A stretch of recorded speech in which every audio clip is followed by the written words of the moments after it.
Hello everyone, welcome to Stilt Video Series.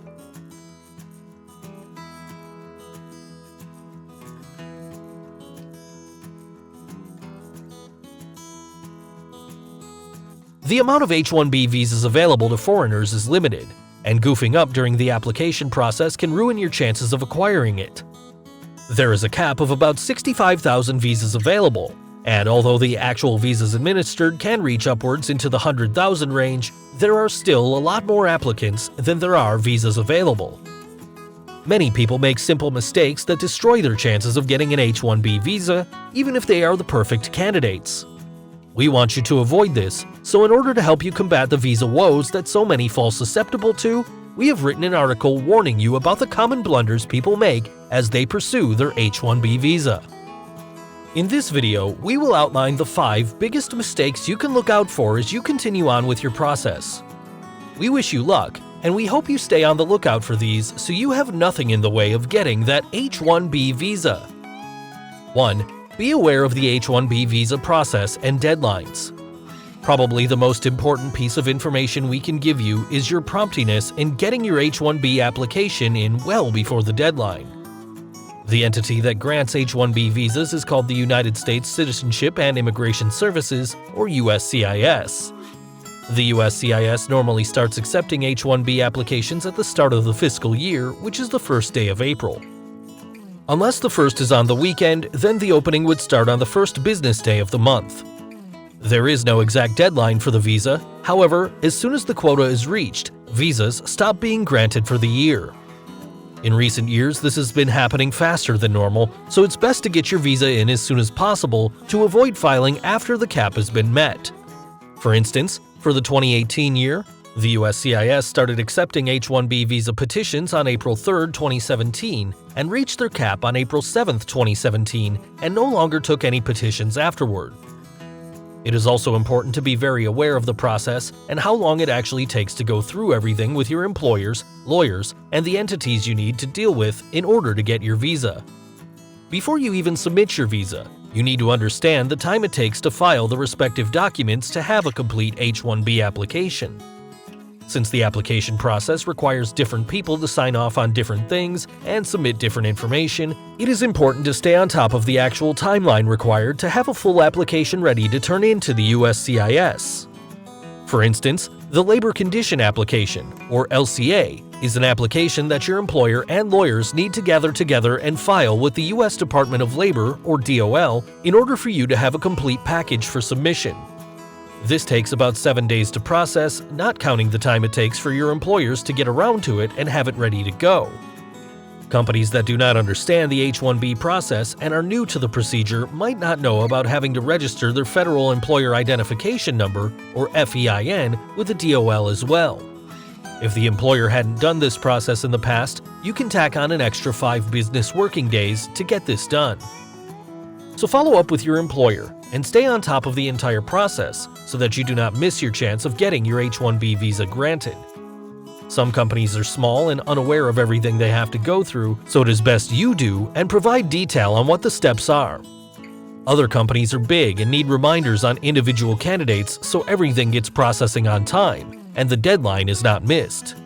Either way, communicate often with your lawyers, always being courteous to their time and priorities. Being nice and polite will go a long way in increasing your chances. Lastly, be as prompt as possible during your visa application process.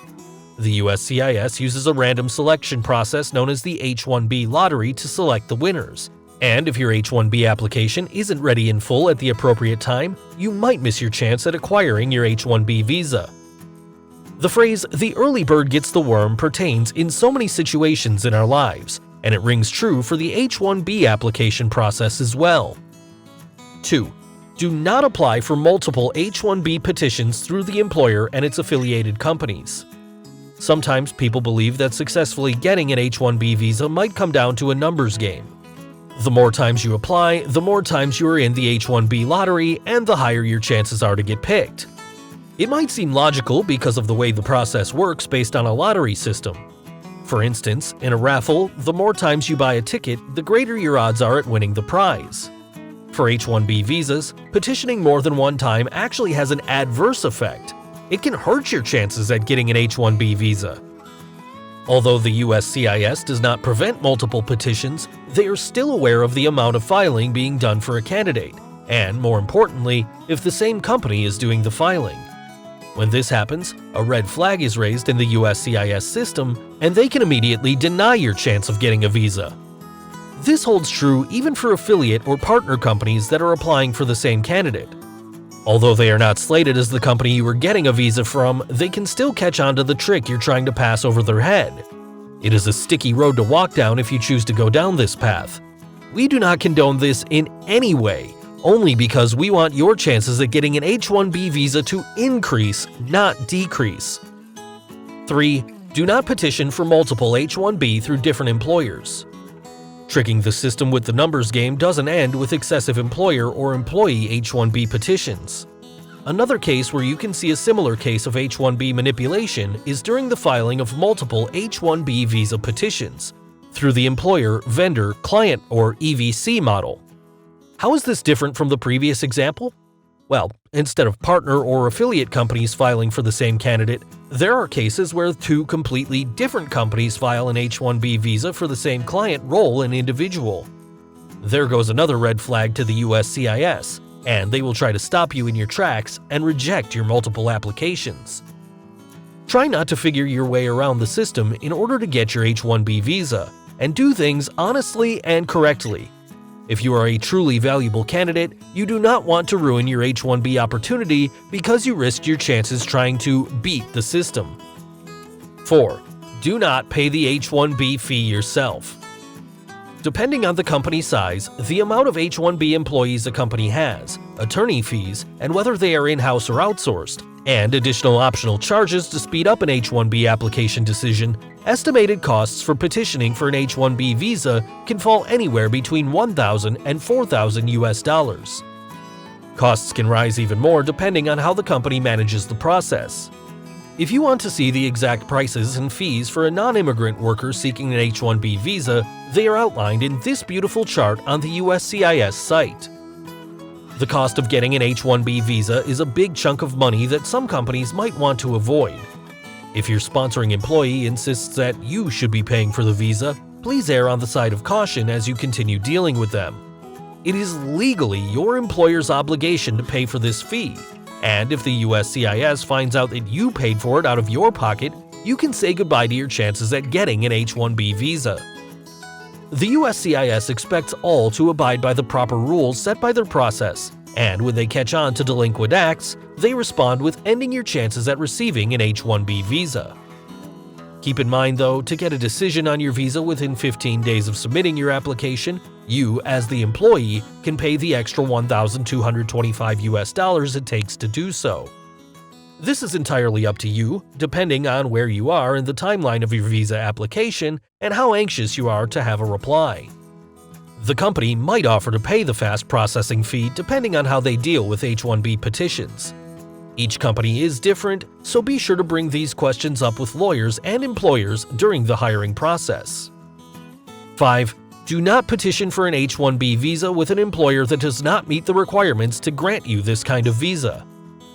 This is most likely one of the biggest problems hopeful applicants face when it comes to rejections of their H1B visas. If your employer cannot prove to the USCIS that he has legitimate business with the ability to pay you, nor does the company have proof of proper tax filings, your application will get rejected. Even if you have done your part in making sure that you qualify for this kind of visa, there is no way around ensuring that the company you work for has the proper funds and legitimacy to sponsor work visas. The USCIS can request any kind of document to prove these things, and your employer and lawyer should always be ready to provide the required documents. You might not have access to all of a company's information to make sure it is an adequate one to file for your H1B visa, but you can check your employer's past H1B success and failure rates. This information is available to you due to public disclosure laws in place by the USCIS. However, you cannot always assume that employers who have never applied for H1B visas in the past are not worthwhile to petition your visa. Some companies might be legitimate startups that have never pursued this H1B sponsorship with their employees and therefore do not have evidence to show that your H1B application can be successful. What is important that you need to make sure of is that your potential employer is part of a sustainable company with positive long-term business projections. In this case, it might be best that you stay on top of the H-1B process even more, as they might be unaware of all that petitioning for an H-1B visa entails. If you have any questions or comments and concerns about the mistakes people make when applying for an H-1B visa, please let us know. We will be more than happy to help you understand the entire H-1B process in detail so that you do not run into any problems. We have tons of videos and articles explaining the H-1B process so that you can rest assured that you are prepared as possible to be successful. Check the rest of them out on our channel and website. Good luck in your H-1B visa endeavors, and we hope this has been useful for you.